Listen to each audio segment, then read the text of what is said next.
inclusive nas mensagens em áudios apontados pela acusação. Extrai-se o cuidado do réu em ressaltar que apenas expressava a sua opinião pessoal, isso já sob contraditório judicial, e que não havia nenhuma movimentação concreta das Forças Armadas para interferir nos resultados das eleições. Aliás, a manifestação de ministros que não participaram do julgamento fora dos autos recebeu uma crítica contundente sobre a violação à lei orgânica da magistratura. Concluo, assim, pela incompetência absoluta do Supremo Tribunal Federal para o julgamento deste processo, na medida em que os denunciados já haviam perdido os seus cargos. E como é sabido, em virtude da incompetência absoluta para o julgamento, impôs-se a declaração de nulidade de todos os atos decisórios praticados. De sorte, senhor presidente, que a minha primeira preliminar, ela anula o processo por incompetência absoluta. Olá, fala pessoal, sejam bem-vindos. Se você gosta e apoia o nosso conteúdo, deixe o seu like e inscreva-se no canal.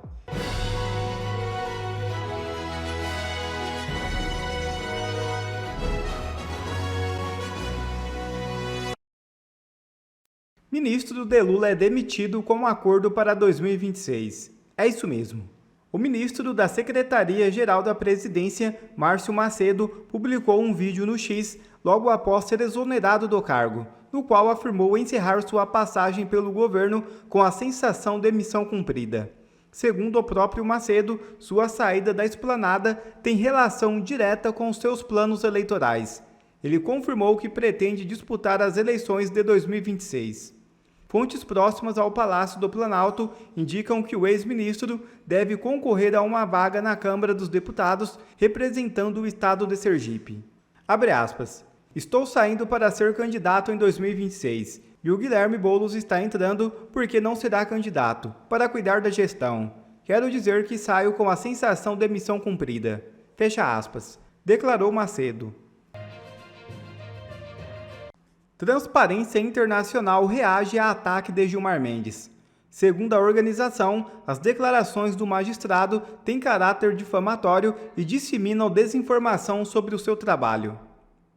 A Transparência Internacional publicou uma nota em reação ao mais recente ataque do ministro Gilmar Mendes do Supremo Tribunal Federal. Na sessão plenária de quarta-feira 15, o decano afirmou que a Transparência Internacional Brasil atuou como uma verdadeira cúmplice da Força-Tarefa Lava Jato nos abusos perpetrados no modelo da justiça criminal brasileira.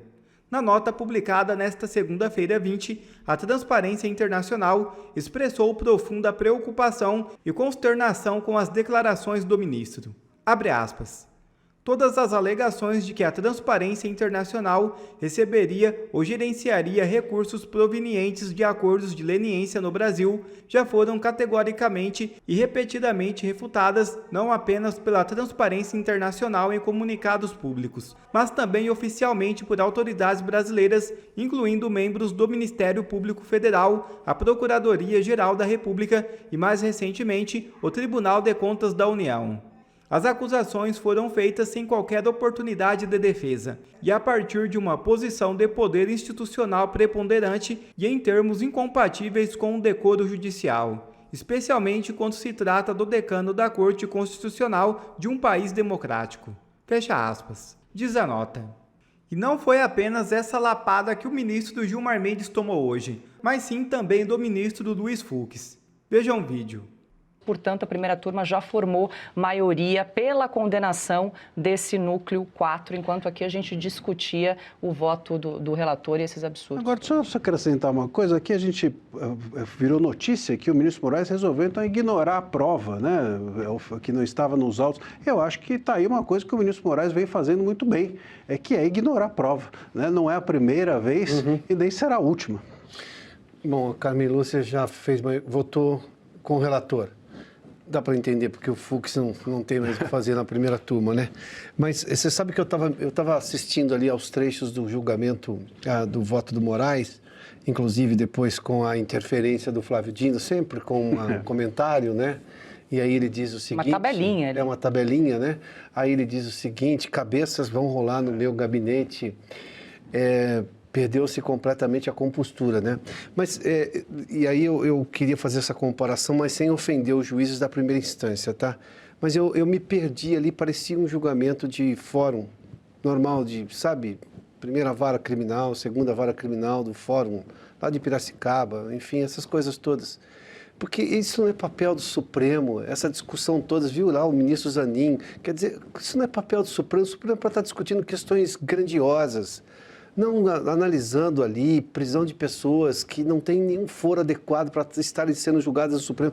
Vamos relembrar o fato, elas não eram para estar sendo julgadas nesse foro. Aliás, sequer deveriam estar sendo julgadas, né?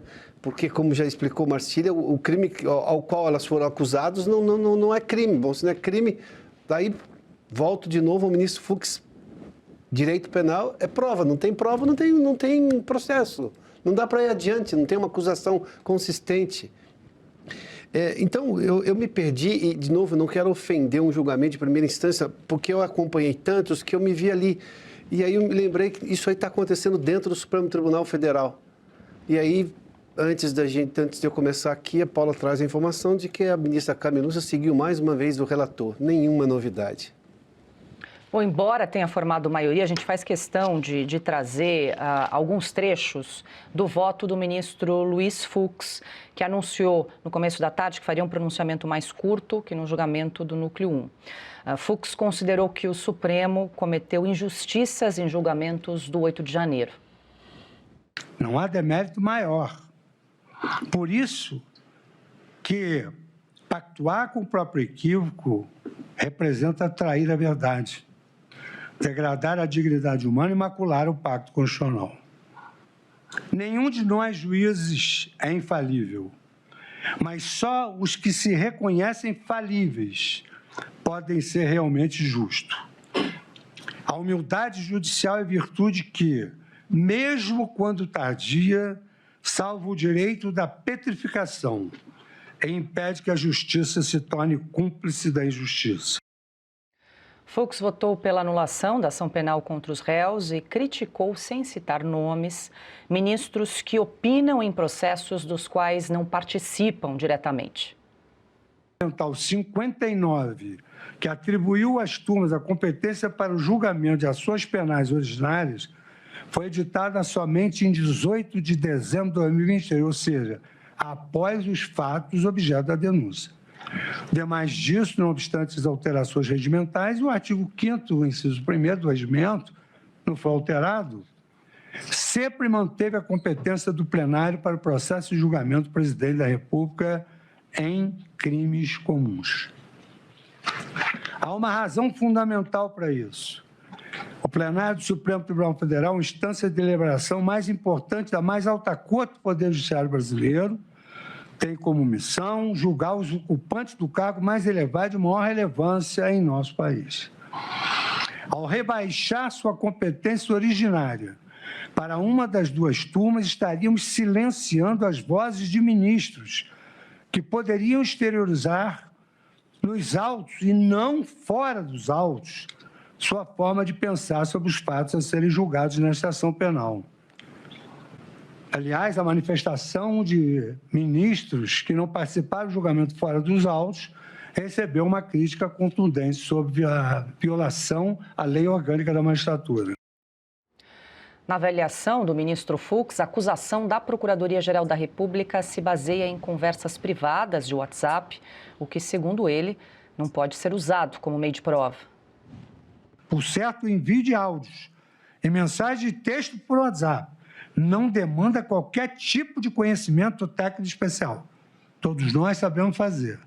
Não possui o condão de causar violência ou deterioração do patrimônio público ou abolição violenta da democracia ou de golpe do Estado.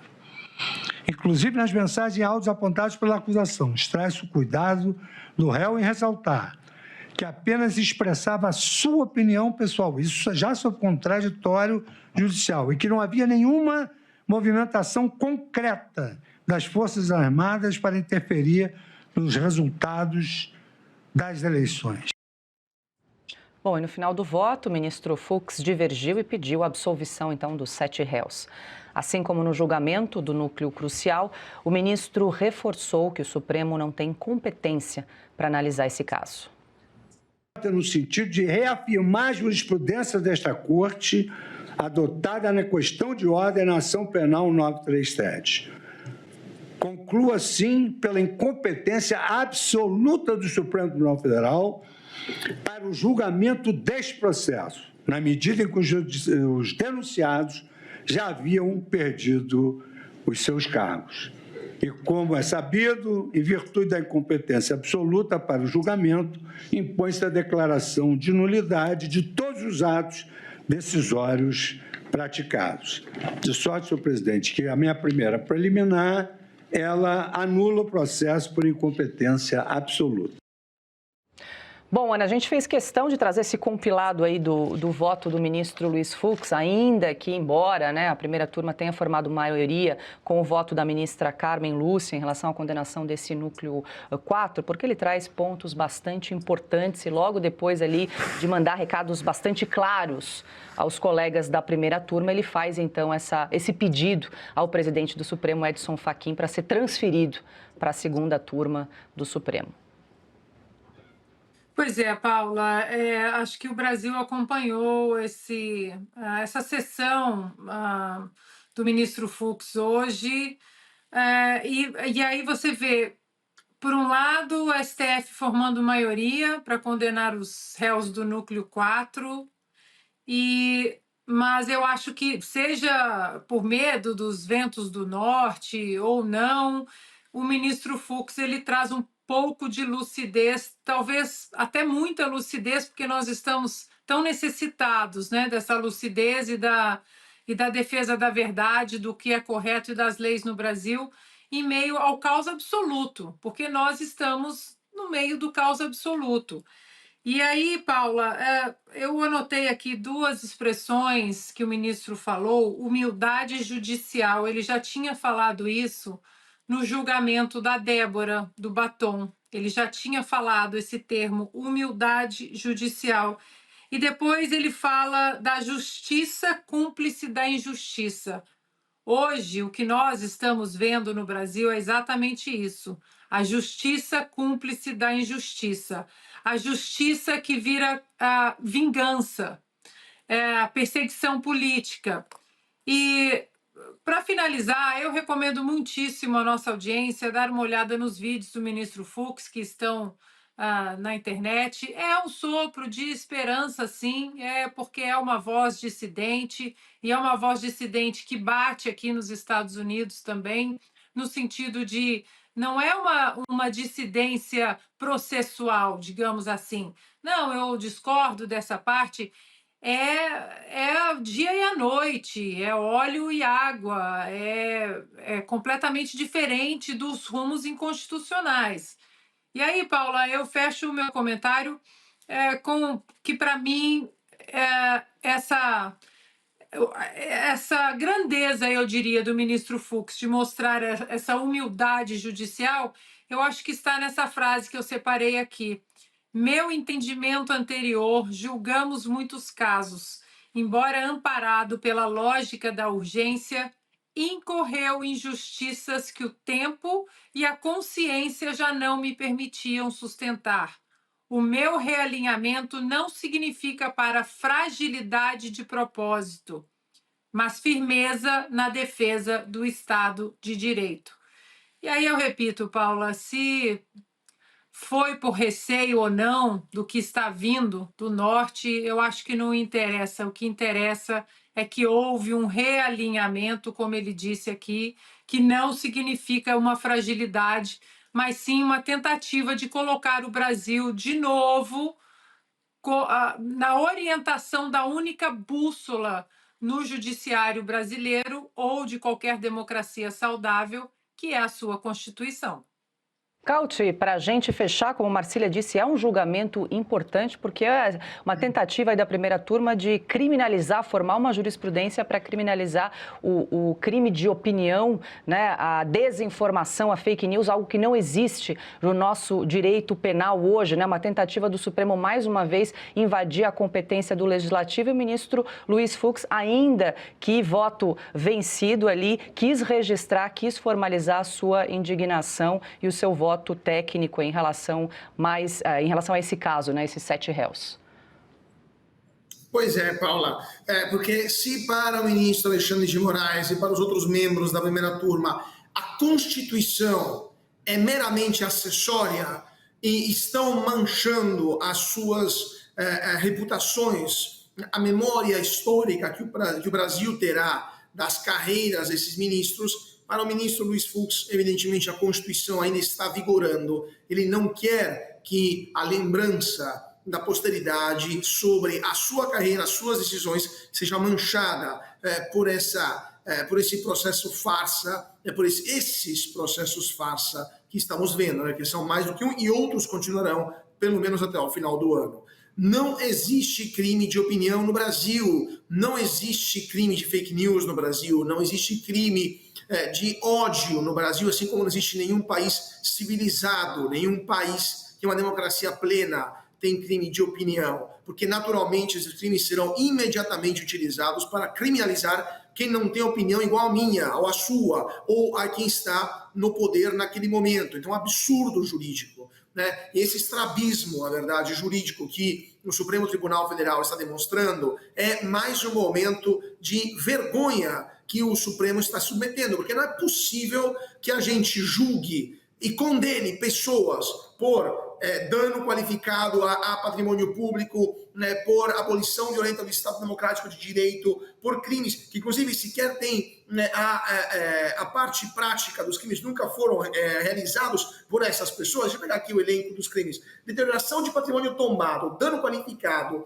tentativa de abolição violenta do Estado Democrático de Direito, organização criminosa armada e tentativa de golpe de Estado. E o que isso tem a ver com fake news, com crime de ódio, com discurso de ódio, etc. Ou seja, fizeram uma requisitória longa, horas, falando que divulgaram notícias falsas, discurso de ódio, mas condenaram por outros crimes esses sim tipificados, mas que não há materialidade.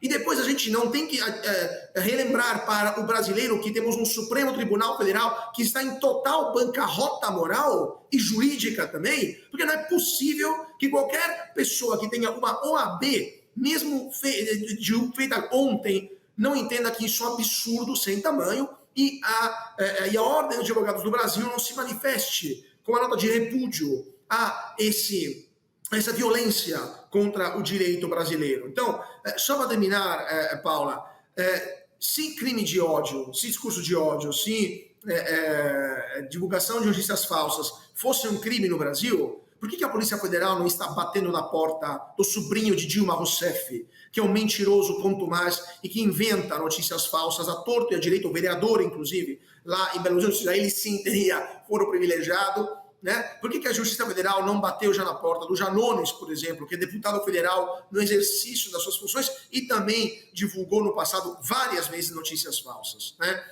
E poderíamos citar, até o governo federal, em várias ocasiões, divulgou notícias falsas, como, por exemplo, no caso do Yanomamis, que desmascaramos aqui na Revista Oeste. Então, assim, é sempre 2 pesos e 2 medidas que demonstram como o Supremo Tribunal Federal está utilizando o Código Penal como um porrete para tentar castigar uma oposição e eliminar possíveis candidatos em 2026 e ainda pretende ter um mínimo de legitimidade frente à população brasileira. É óbvio que isso não é possível e cada vez mais a reputação do Supremo está sendo detonada e devastada por esse tipo de comportamento inqualificável dos ministros do Supremo Tribunal Federal.